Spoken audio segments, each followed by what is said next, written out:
that this bill was going to get better when it came over to the Senate. Instead, we saw that the one big beautiful bill got worse in virtually every way. There's more spending, more debt in the bill. There's fewer reforms to welfare programs.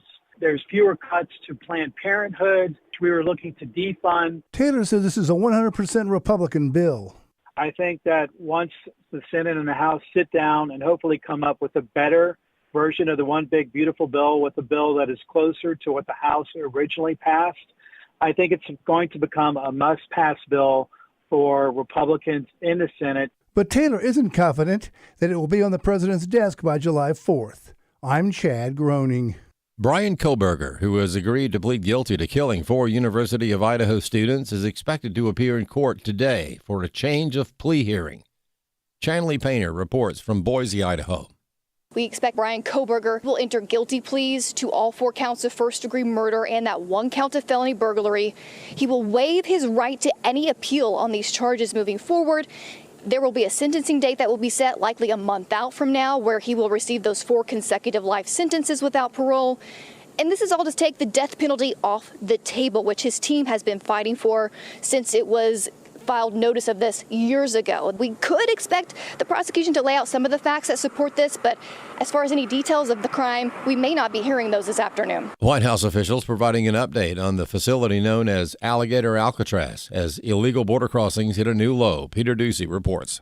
Officials here think they have found their way around a huge bottleneck, and that is the number of illegal immigrants waiting to see a deportation judge. If they're not just going to be caught and released, they need to have a deportation hearing. So what they're going to do down in Florida is they're going to take qualified National Guard judge advocates, and they are going to deputize them as immigration judges. That could allow many migrants to have hearings within 48 hours, limiting their time at Alligator Alcatraz. And finally, millions of people will fly to their destinations this 4th of July weekend, but with problems mounting at many airports causing delays and cancellations, many will take to the road. If you're one of them, travel expert Mark Murphy says it will be crowded on the highway. Well, you're going to see a record number of drivers on the road, so bring your patience. And if you haven't, just remember tomorrow's going to be the worst day traveling, along with coming back on the 7th. So if you can extend your vacation, if you can get an extra day in there, call in sick if you can. I didn't say that. You might want to take advantage of that, because it's going to be a little crazy on the roads. So for American Family News, I'm Rusty Pugh. President Trump made it clear the government will not go along with the woke agenda. Sadly, the gender radicals have intensified their attacks on our families. Would you sign the petition urging President Trump to stand strong in his resolution to stop the LGBTQ agenda in the government and in America? And please, consider a gift to keep AFA Action in the fight. To thank you for that gift, we'll send you the DVD in his image. Visit afaaction.net today. afaaction.net.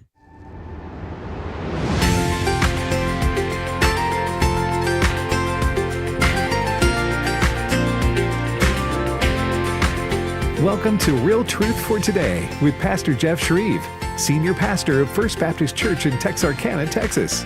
Now, here's Pastor Jeff. Well, good morning and welcome to Real Truth for Today. Pastor Jeff Schreve here. It is Wednesday. We're getting ready for the 4th of July weekend. I wanted to read to you from Romans.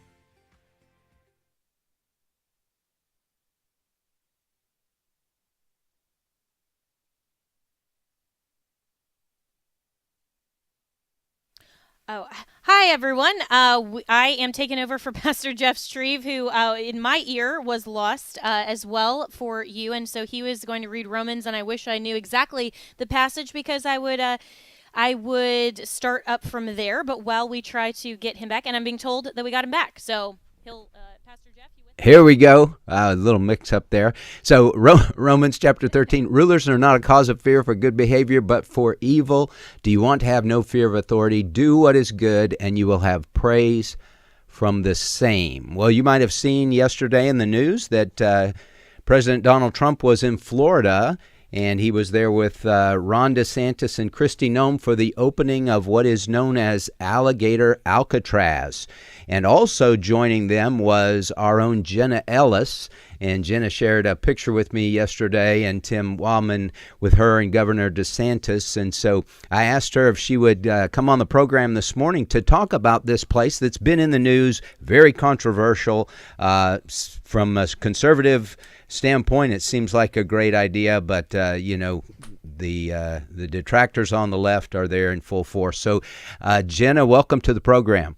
Thanks so much, and that was a preview for me to just step in of who your first guest was. So we kind of blew the surprise there, but thanks for having me. Well, that's okay. Okay, I was really pleased to see you there with Governor DeSantis, and so how did that come about? Where you got invited to the grand opening? Yeah, that was an incredible honor, and the governor's office called me and asked if I would be willing to attend that, and I said absolutely. And so there's a lot of coordination, of course, between the governor's office and the White House, and it was really incredible to me actually how few media and others were actually there at that opening. So it was even more of a privilege than I initially had anticipated, because especially when the president and the governor were first there on the tarmac, I mean, there were maybe 15 people kind of around getting that press conference and talking to him. Then they went in kind of for a tour, and then there was a round table. And so the photo that I shared with you was after the president had departed, and then I got a few minutes just to speak one-on-one with the governor, and also then tour the facility a little bit with his team afterwards. I posted some video for people who are interested in seeing what it looks like inside. You can go to @RealJennaEllis on X, see the video and the commentary that I posted there. But overall, it was just an incredible experience to see the partnership of the federal government and the state government when they're working and utilizing their constitutionally vested powers together for the purpose of effectuating the border control and the agenda that truly is a biblical worldview of sovereign nations and borders and protections of our rights as Americans together. And it was a great moment as well, just for me personally, to see President Trump and Governor DeSantis and their genuine friendship. And I think their mutual respect for each other. So I mentioned to the governor after as well that was just a great moment. Okay, so Jenna, I was thinking about that because Trump, the clip I saw, Trump was saying, Ron DeSantis and I will always be friends. We may disagree on things, but we'll always be friends.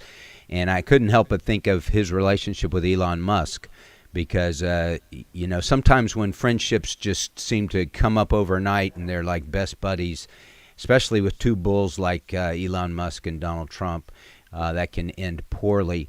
Ron DeSantis is a bull too, and he's a great leader. I didn't think he and Trump would do very well on a presidential ticket because they're too much alike. But what do you make of the friendship there between DeSantis and Trump versus Trump and Musk?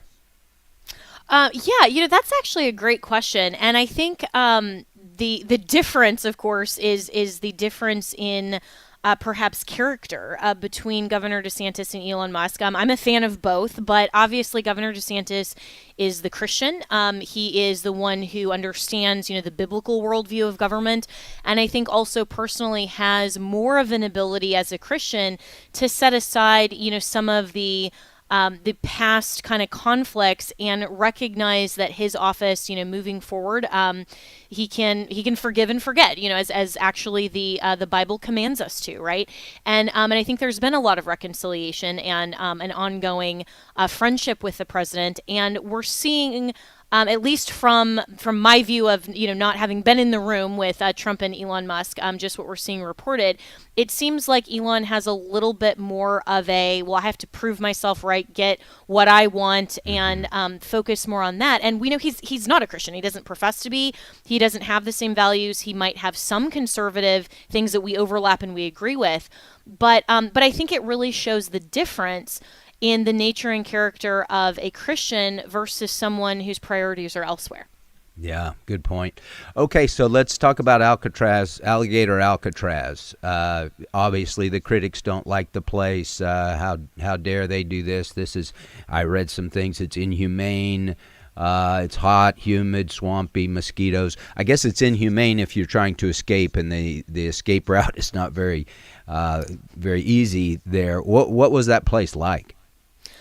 Yeah, it really was a swamp. I mean, for anyone who's ever been to the Everglades, and this was really my first time kind of going deep into it. I mean, and about an hour and a half into the Everglades.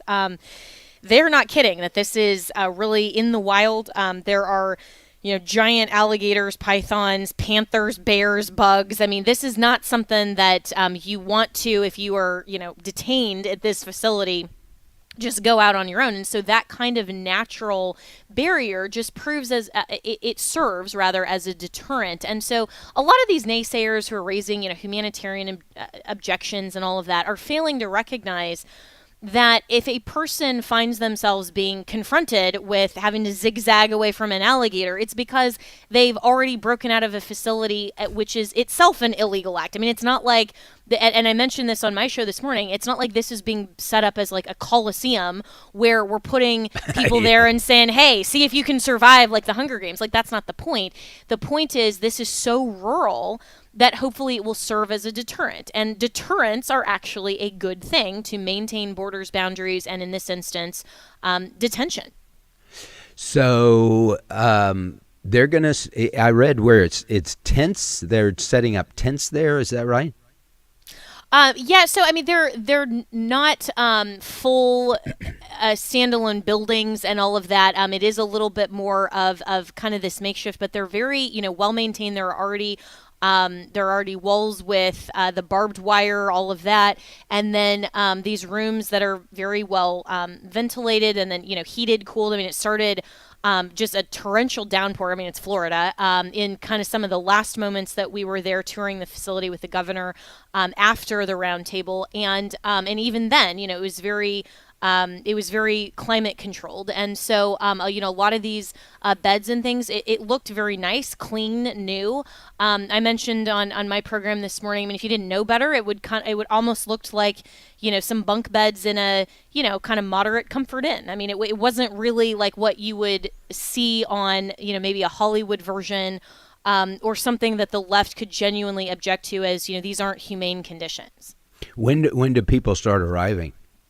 My understanding is that it opened yesterday, and as soon as, of course, the president and the governor and then all of the visitors departed, they were starting to bring in people right away.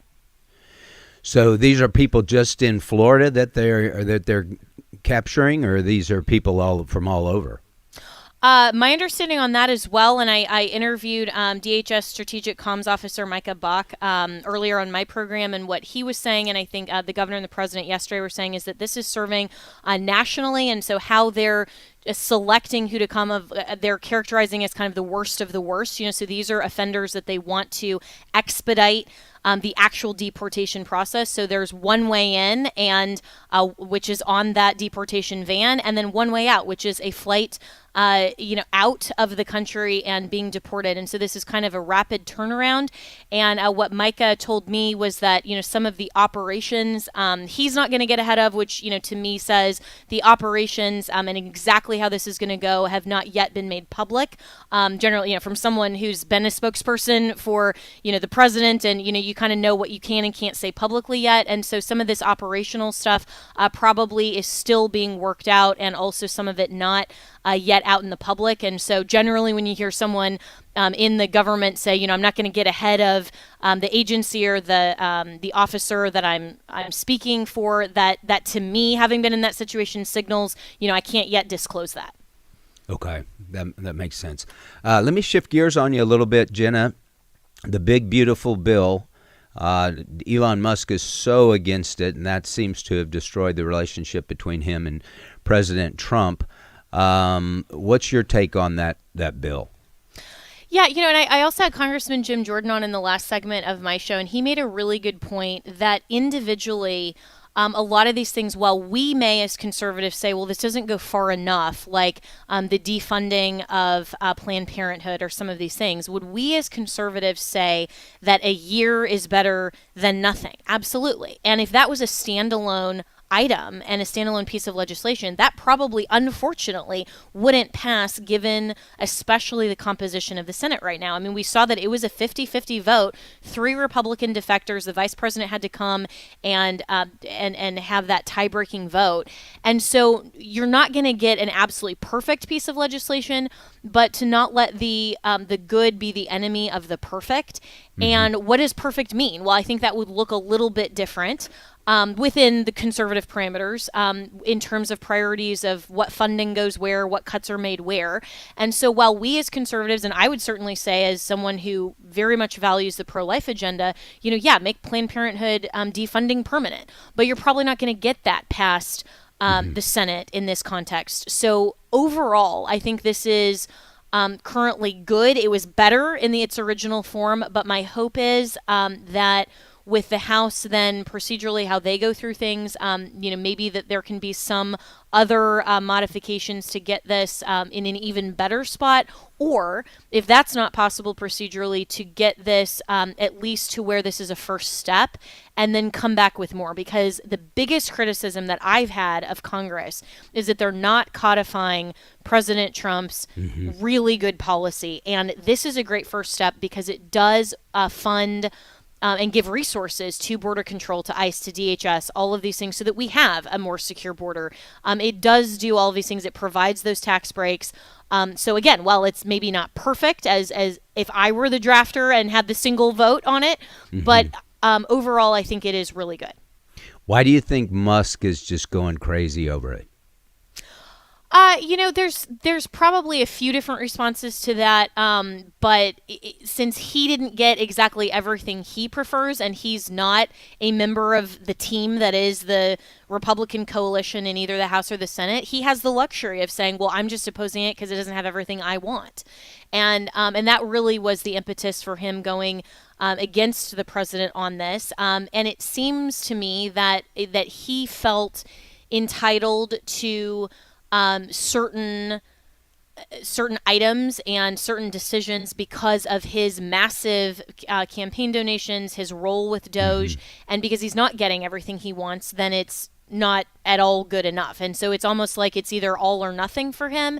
And that seems to fit in line with a lot of the ways that he's handled even his own companies in the past. I mean, he's a very passionate guy that's accomplished a lot, and it seems to be in a lot of instances kind of an all or nothing person. Well, he's done a lot of good. I like Elon Musk. He's obviously a smart guy. It's sad to see him and Trump argue so vehemently in public like that, but hopefully something good can come out of that. Jenna, thanks so much for coming on today. You're always a great guest and such a great host, and I just appreciate you as a friend. I appreciate you too. Thanks so much for having me as always. Thanks, Jenna. Well, you're listening to Real Truth for Today, Pastor Jeff Schreve, and we're going to talk about, when we come back from the break, we're going to talk about taking the good with the bad. There's a lot of good with Donald Trump, and one of the biggest goods is a return to moral sanity, as we're going to discuss with the situation with the University of Pennsylvania and the transgender insanity. But there are downsides too, and so we have to be honest about that. Well, we'll talk more when we come back from the break. Don't go away. Hi, I'm Jan Harper. If you are a pastor's wife, come be encouraged and renewed as you share your challenges and stresses unique to pastors and their wives. The AFA Pastors and Wives Fishbowl Retreat is coming October 28th through the 30th. You're invited to join us at Pickwick Landing State Park in Counce, Tennessee for 3 days of encouragement, renewal, and worship. Once again, Brother Bert Harper, AFA Director of Family and Pastoral Ministries, will host the retreat along with his wife Jan. Our special speaker will be J.J. Jasper of American Family Radio. If you've attended in the past, we'd love to see you again. And if you've never experienced a fishbowl retreat, we especially invite you to be refreshed and renewed. The per-couple admission price includes lodging, meals, and materials. Visit repairingthefoundations.net to learn more and register. That's repairingthefoundations.net. The AFA Pastors and Wives Fishbowl Retreat. We'd love to see you there. Fostering and adoption is not a Band-Aid for infertility. It is a calling, and God can change the desire of your heart and make that so rewarding. It's the most beautiful, selfless thing. It's pure religion, but it's not a fix to I desire biological child. God has to deal with that in your heart separately. Hannah's Heart, encouraging couples through infertility and miscarriage. Saturdays, 4 a.m. Central on AFR or on the AFR app. Every weekday, strengthen your family and your faith with Family Talk. I had the same brain when I was at the bottom of the class that I had at the top of the class. Exactly the same brain, but a different attitude. What does that tell us about our responsibility to develop the intellect of the people in our spheres of influence? Don't miss Family Talk with Dr. James Dobson every weekday at 6:30 a.m. and 9:30 p.m. Central on AFR. The following is not an actor, but a real-life story from Trinity Debt Management. I'm Claire from Trinity Debt Management. I'm a counselor, and the reason that I love working for Trinity is because I get to help folks with one of the hardest problems a family can face, and that's financial difficulties. In this day and age, everything is going up. You have higher utilities, higher grocery bills, higher fuel, and those credit card interest rates have gone up as well. We can help you with that. We can help you get lower interest rates, lower monthly payments. In just a few minutes, we put together a plan that gets you out of debt and keeps you out of debt. I love my job. It's a great program and a very smart way to find debt relief. If credit card debt has you down, call Trinity at 1-800-788-1813. I'm Claire, a Trinity counselor. Call me and become debt-free for keeps. 1-800-788-1813. This is Real Truth for Today. Podcasts of the program are available on the podcast page at afr.net. Now, back to Pastor Jeff Schreve. Welcome back to the program. Pastor Jeff here, and we were talking to Jenna Ellis, and we appreciate her coming on, talking about alligator Alcatraz, and people are saying, oh, what a terrible, horrible place that is. It's inhumane, a place surrounded by alligators and pythons and all sorts of other things. She said bears and other animals that can eat you, but they're not roaming the tents and the bunks. So if you try and escape, you're going to run into those things. But as we said in Romans chapter 3 or 13, verse 3, the government and rulers, they're not to be feared by those who are obeying the righteous laws of the land. But if you disobey, the government doesn't bear the sword in vain. It will use the sword. And so Romans 13 tells us we obey government unless government tells us to do something that would conflict with the laws and the commands of God. Well, I want to switch gears, as we said at the end of the first segment, taking the good with the bad. I was talking to a friend of mine this morning, and we were saying about Donald Trump. You know, there's so much to appreciate about that guy from people who have a biblical worldview, from people who want to see law and order, from people who want to return to moral sanity. From day one, Donald Trump said we were going to return to moral sanity. This was early. He's still early in his second term, but this was several months ago when he had people in the White House. He says things very clearly and directly. I appreciate that about him. This week, I will also end the government policy of trying to socially engineer race and gender into every aspect of public and private life. We will forge a society that is colorblind and merit-based. As of today, it will henceforth be the official policy of the United States government that there are only two genders, male and female. Well, that gets cheers because of the last administration that had just embraced moral insanity. Well, everyone knows, I mean, it's common sense, uncommon sense now, but used to be common sense, that there are only two genders.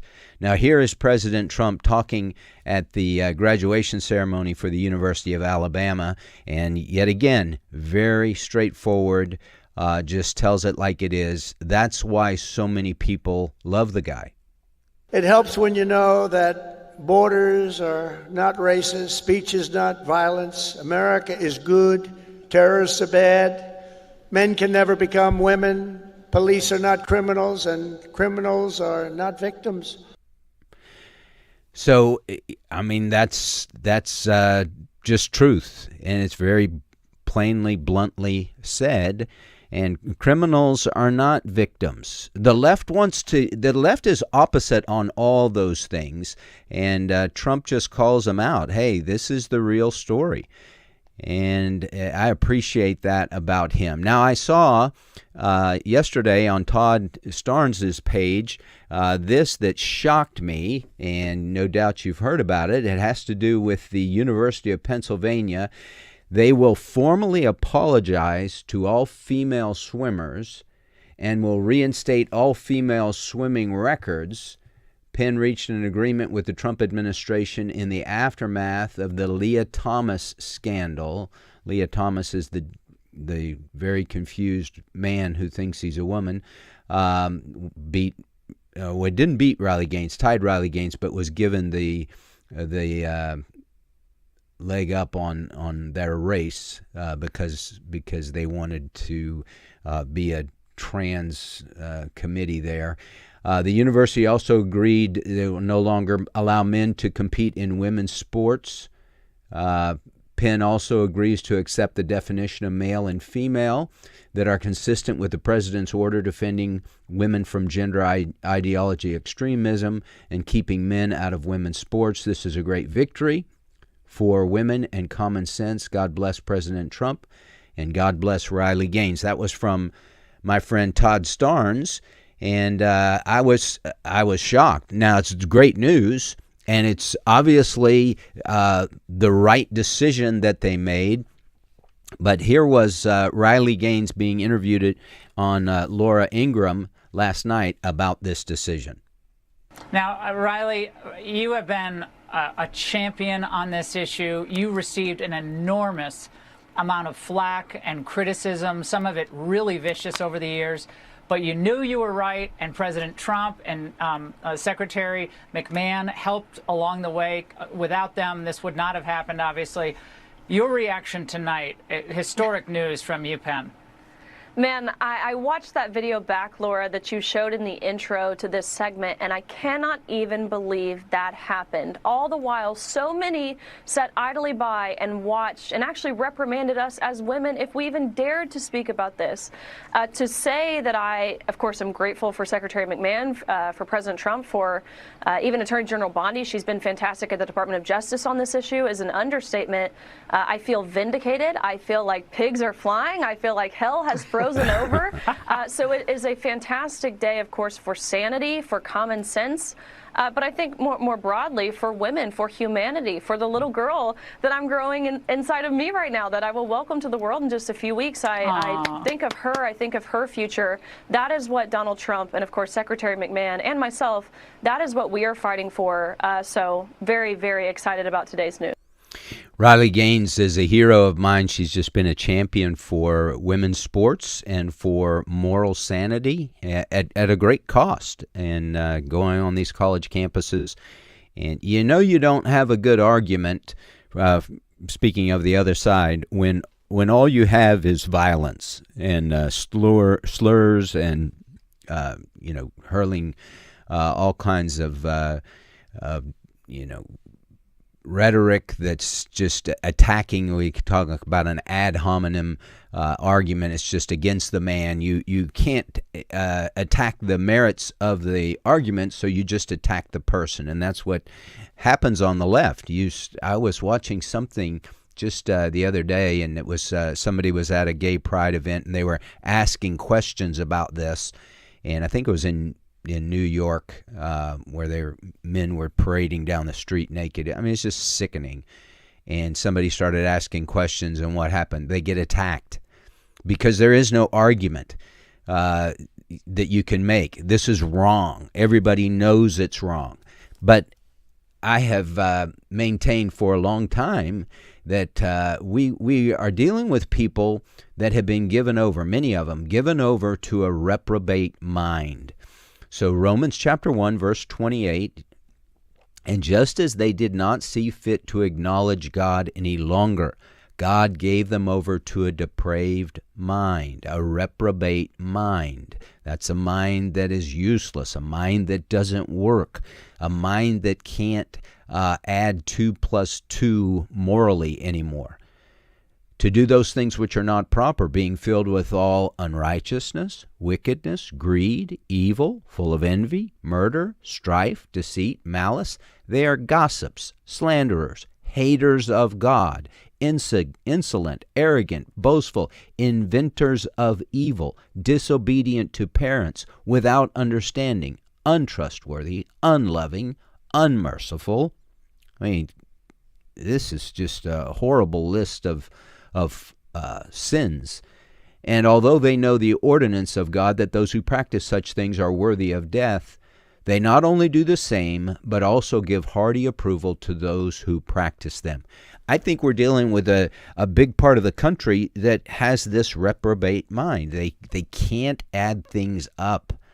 And, you know, when it comes to the people in the media and legacy media, CNN, MSNBC, ABC, NBC, CBS, all those groups, you know, the questions that they ask Caroline Leavitt, it's always negative. It's always just against. They're never for the country.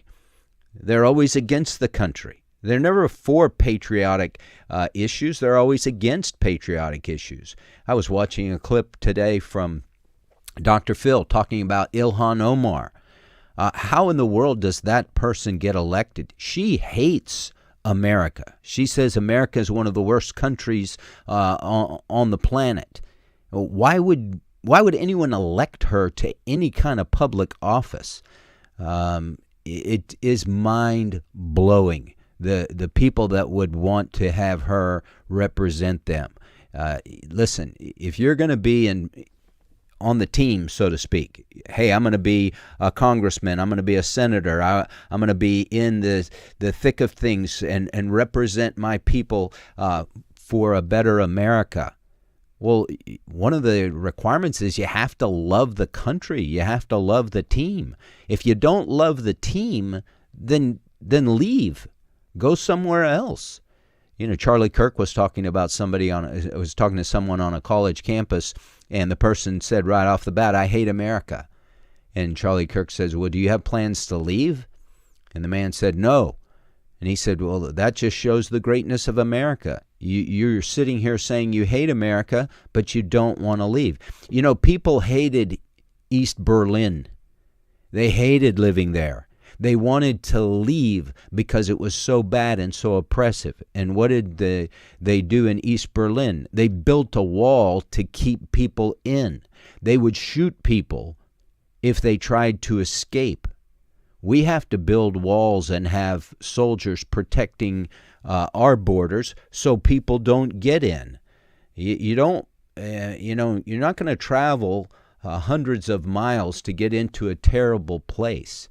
You're going to travel and do all that you can to get out of a terrible place. It just shows you the greatness of America and the wisdom that God gave our founding fathers when they set up America. Well, taking the good with the bad, as we've been saying. So Donald Trump does a lot of good things. Even Elon Musk, he's having a public feud with Elon Musk. I talked a little bit to Jenna about that. But Elon Musk gave a hat tip to Donald Trump on the 60-day ceasefire that he brokered between Israel and Hamas. And so we'll see how that plays out. You know, there is no negotiation in my mind with Hamas because Hamas just exists. It's like a cancer in your body. You can't have a ceasefire with cancer. You stay over here, I'll stay over there. Cancer just by nature wants to grow and consume until it kills you, and that's what Hamas wants to do with Israel. So we'll wait to see what happens there. I was listening or reading a post by my friend Dr. Gary Frazier, and he said this can't be a land for hostages deal. because God gave Israel the land, and that never works. If Hamas stays in power, this is just going to have an uprising again, because, like I said, Hamas is a cancer, and cancer just exists to grow and take over. But I thought it was as big of Elon Musk to give a hat tip to Donald Trump. You saw the headline, perhaps, that Donald Trump was talking about maybe we should look into deporting Elon Musk. That's just silly. I don't know why he would do that. Trump does a lot of good things, and I appreciate the fact that he stands up for common sense. He stands up for what is right, just like he said in the speech he gave at the University of Alabama. Hey, borders aren't racist. We got to the place in our country just a few years ago where people were saying, well, math is racist. Did you ever hear that one? Math is racist. This idea with showing ID to vote, that's racist. How in the world is that racist? Well, because some people can't get ID. You've probably seen the clips where those on the left were saying it's not possible for some of these people to get ID. They don't know how to do that. And then someone went into one of our big cities and talked to folks black people that supposedly can't get ID, and just started interviewing them. Hey, do you find it hard to get ID? Do you have a driver's license? Yeah, I have a driver's license. Well, do you know how to use the internet? Of course I know how to use the internet. Do you have a phone? Yes, I have a phone. All these things they're saying about them, they're not true at all. It's very racist, in my opinion, to say, well, all black people, they can't figure out how to use a phone, how to use the internet, how to get a driver's license. Good grief, give me a break. So I like what President Trump says. We need to have a colorblind society. It needs to be merit-based. Merit-based society, that works for everybody. And that's how professional sports works. It's merit-based. They don't care if you're yellow or purple or green or whatever. If you can play and you're good at your sport, they're going to put you on the court. They're going to put you on the field. And that's the way we need to do things here in America. And the best person ought to get the job. We shouldn't have quotas about things. And the people with the best academic records ought to be the ones getting into colleges and universities. And so that just makes sense. But I wish there can be a resolution to the Trump and Elon Musk disaster. That's just not good for anyone. Well, we are coming up against a break. When we come back from the break, as is our practice, we're going to open up the phone lines, 888-589-8840. That's 888-589-8840. If you have a question or a comment, or there's something that you would like to discuss, I obviously haven't read the big, beautiful bill, although it was read in the Senate, every page, 900 plus pages. That would be a little dry, I would think. But if you have a question about that, we can talk about that. And I like what my friend Rick Scarborough said concerning the big, beautiful bill. He said, I trust President Trump. He is a patriot. He wants to do what's good for America, what's good for the people. So if he thinks this is good, I'm going to support him in it. And so I would agree with him on that. Well, you're listening to Real Truth for Today. Pastor Jeff Schreve here. The number to call is 888-589-8840. That's 888-589-8840. Give me a call and let's talk.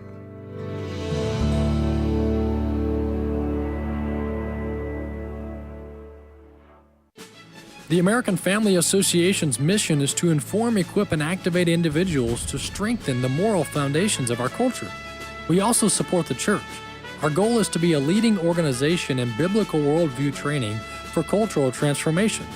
We believe true morality flows from biblical principles and directs people to the manner in which God intends them to live. Thank you for standing with the American Family Association as we seek to stop the erosion of godly values. I am thoroughly looking forward to our Weekend with AFA coming up in October, where we're going to be able to meet our supporters like yourself, to fellowship, to visit our facilities here in Tupelo, and to have everyone come together for a wonderful weekend. It's a weekend with AFA, Thursday, October 2nd through Saturday, October 4th in Tupelo, Mississippi. Speakers will include Abraham Hamilton III, Jenna Ellis, Tim Barton, Tim Wildman, and more. Register at afa.net/weekend. When was the last time you sacrificed an animal to cover your sins? Chances are never. Yet for ancient Israelites, animal sacrifices were the divinely appointed pathway to approach God. Leviticus details painstaking rituals that maintained Israel's relationship with God. The book can seem irrelevant today with its rules about shellfish, fabric blends, and skin diseases, yet these ancient regulations revealed profound spiritual insights. For instance, the provision for leprosy contained ritual cleansing, but since no one had ever been healed from this incurable disease, this provision seemed useless until Jesus began healing lepers and telling them, "Go, show yourself to the priest." Today, we don't worship God through ritual cleanliness, but through relationship with Jesus Christ. This freedom from rituals isn't license to sin, but an invitation to be cleansed and draw closer to the Lord. This is Tim Moore wishing you Godspeed. Jesus is returning soon. To find out more, go to christinprophecy.org. This July, we celebrate the birth of our nation and remember the heroes who fought for our freedoms. But did you know there are Americans today who don't have the freedom of life and liberty? Every day, unborn babies' very lives are under attack. But because of preborn, we can rescue them. I got to hear and see my baby for the first time. Hearing the heartbeat made me cry, and it was certain that I was going to keep my baby forever. Ultrasounds save lives. And when you save a life at a preborn network clinic, you often save a soul, as over 85,000 women have come to know Christ. To learn more about preborn's life-saving work, call pound 250 and say the keyword baby. That's pound 250 baby. Or visit preborn.com/AFR. That's preborn.com/AFR. All gifts are tax deductible. Your love can save a life.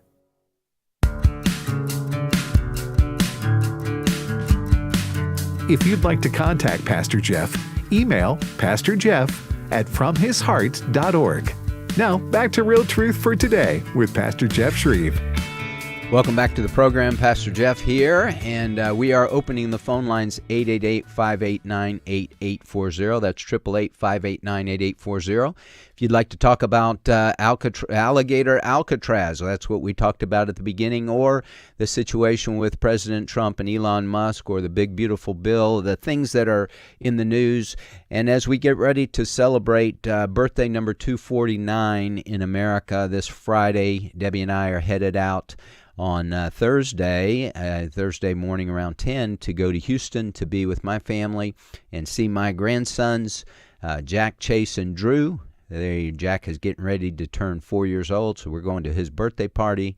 And then Chase is 2 and Drew is 4 months, so it's always fun with those little guys and being with Amy and Travis. And so we're looking forward to that. My youngest daughter, Sarah, who's a PA in Little Rock, she's going to travel with us as we make the typically 4.5-hour drive, 5-hour drive, so hopefully we'll not see so much traffic that it takes a lot longer than that.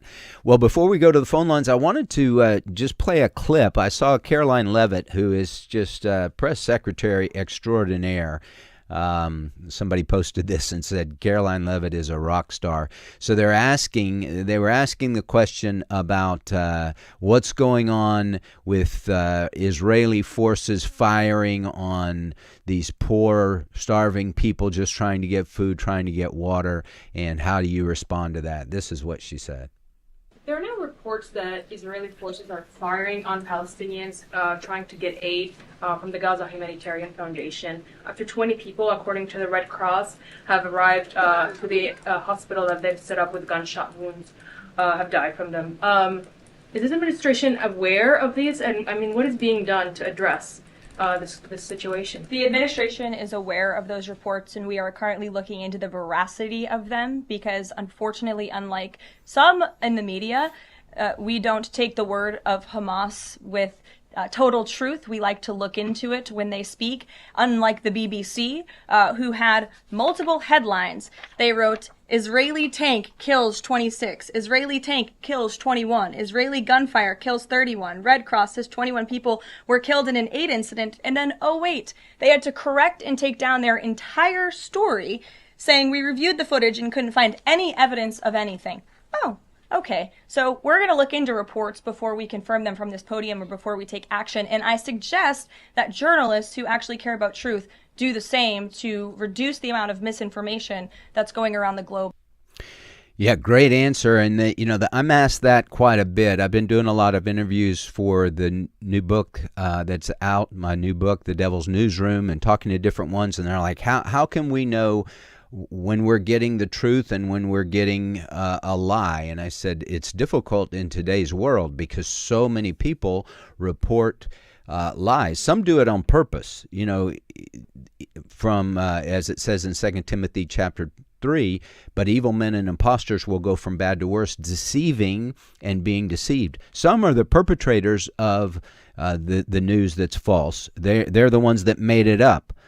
So they're the deceivers, and then others are just deceived. They hear that and they think it's true, so that they pass it along. We need to be careful to check things out before we pass them along on social media, and before we report anything. You have to make sure it's true as best you can. Sometimes it's just difficult.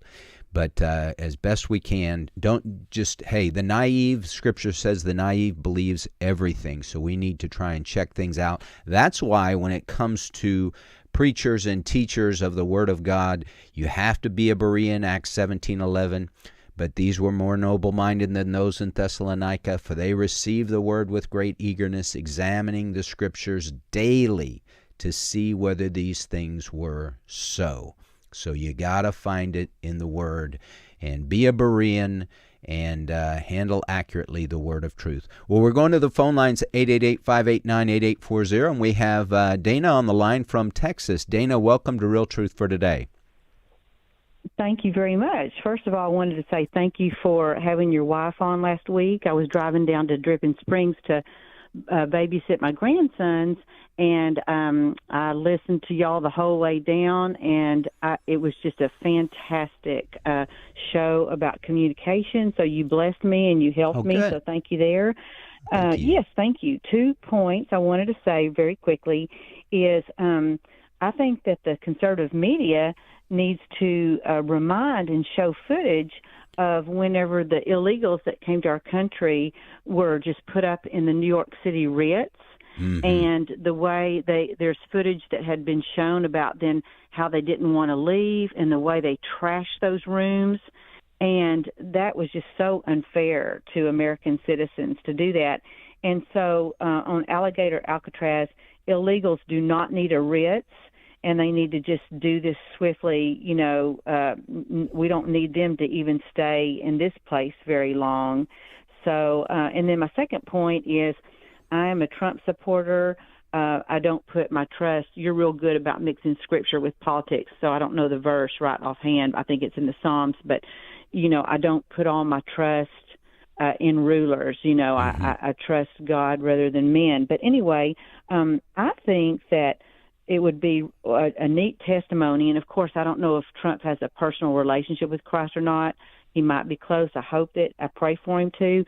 But I think he needs to forgive Elon Musk. And what a testimony that would be, not only for Christians, but the conservative side. And I feel like Bessent and some of his administration they hate Elon Musk. And maybe there's a lot of jealousy and rivalry going on, but wouldn't that be something if he would forgive Elon Musk and Elon Musk can see Christ through that? Yeah, that's a great point. I wish he would do that too. It's just Elon has helped him a lot, and Elon sacrificed a lot. Not only did he give him, I read where it was $270 million or something that he invested in his campaign, doing all the things he did for Doge. He lost a lot of money doing that. He worked tirelessly and with no reward. But he did that because he loves the country. I think both of those guys love America. For whatever reason, things have soured. And, Elon is, as Jenna Ellis said, Elon is not a believer, doesn't doesn't claim to be a believer, and so he can act and lash out on social media. I think he was the one that did it first, and then Trump always responds back. And so, yeah, it's just not good. It's just like, I wish Trump would say, hey, Elon is a friend. I like him. He and I disagree on this bill. And, good people can disagree on things when it comes to how to skin a cat, so to speak. The old expression, there's more than one way to skin a cat. And so I would hope they can, agree to disagree and still stay friends. And so it's going to take the bigger person to make that happen. It was positive to see Elon post. He retweeted Donald Trump, or reposted, and said credit where credit is due, talking about the 60-day ceasefire between Israel and Gaza. So that was a good thing. That was a good first step. So I appreciate the call, Dana, and I appreciate your prayers for President Trump. We need to be praying for him. Christians need to be praying at this time. That guy is under tremendous pressure. Somebody pointed out, I thought this was interesting. I think it was Bill Maher. He said, do you notice how presidents age so much in office? George Bush and Barack Obama and Bill Clinton. He said, but Donald Trump kind of still looks the same. He's just built for this, and he can't really say Joe Biden, because Joe he went into the office diminished, and he came out even more diminished. So it is something to see, and we do need to be praying. But I appreciate your kind comments, and I hope you have a great 4th of July. Thank you for calling in today. We have Shirley on the line from Tennessee. Shirley, welcome to Real Truth for Today. Hey, I want to ask a quick question, and that is, I noticed in Luke 21, when it talks about Israel being encircled by their enemies, and it says, these be the days of vengeance. Now, we know vengeance means revenge. So I'm wondering if the Lord was telling us that maybe Israel isn't as perfect as people say, and there are things going on, and some people are going to pay for it. I hope not, but I was just wondering, what does he mean by these be the days of vengeance? What verse is that? Chapter 21, verse... Luke, hold on. Oh, here it is. I found it. It's 22. Yeah, let me look at that in the Greek. Yeah, so Jesus says, but when you see Jerusalem surrounded by armies, then recognize that her desolation is near. He's talking about 70 A.D. when the Romans destroyed Jerusalem. Then those who are in Judea must flee to the mountains, and those who are in the midst of the city must flee, and those who are in the country must not enter the city, because these are the days of vengeance. And that word, punishment, retributive justice, that's what that word means, avenging of wrong. And so that all things which are written will be fulfilled. Woe to those who are pregnant and those who are nursing babies in those days, for there will be great distress upon the land and wrath to this people. And they will fall by the edge of the sword and will be led captive into all the nations. And Jerusalem will be trampled underfoot by the Gentiles until the times of the Gentiles are fulfilled. So Luke, I had talked about this yesterday. So Matthew, in the Olivet Discourse, doesn't answer the question. He doesn't record Jesus' answer to the question, when will these things be, when one stone is not left upon another? But Luke does answer that, and that came in 70 A.D. So the days of vengeance, it's because they rejected the Messiah. And they said, his blood be upon us and upon our children. Remember when Pilate asked the question, then what shall I do with Jesus? Let him be crucified. Shall I crucify your king? We have no king but Caesar. And, he took a basin of water and washed his hands and said, I am innocent of the blood of this just man. See to that yourselves. And they said, his blood be upon us and upon our children. So I think that's the days of vengeance that the Lord was talking about for the crucifixion of the Messiah, the crucifixion of his son. And they did pay, and so many were killed during the siege of Jerusalem and the overthrow of Jerusalem by Rome that Josephus talks about. It's just awful. I was reading somewhere where it said that the fire was put out by the blood of those who were killed during that overthrow and during that siege. So good question, Shirley. I hope that helped answer that. It did. Thank you so much. You're very welcome. Well, we need to know, as the Scripture says, when you see all these things take place, the wars, the rumors of wars, famines, earthquakes, just the political unrest that we have right now, when you see all these things take place, look up, be watchful, for your redemption is drawing near.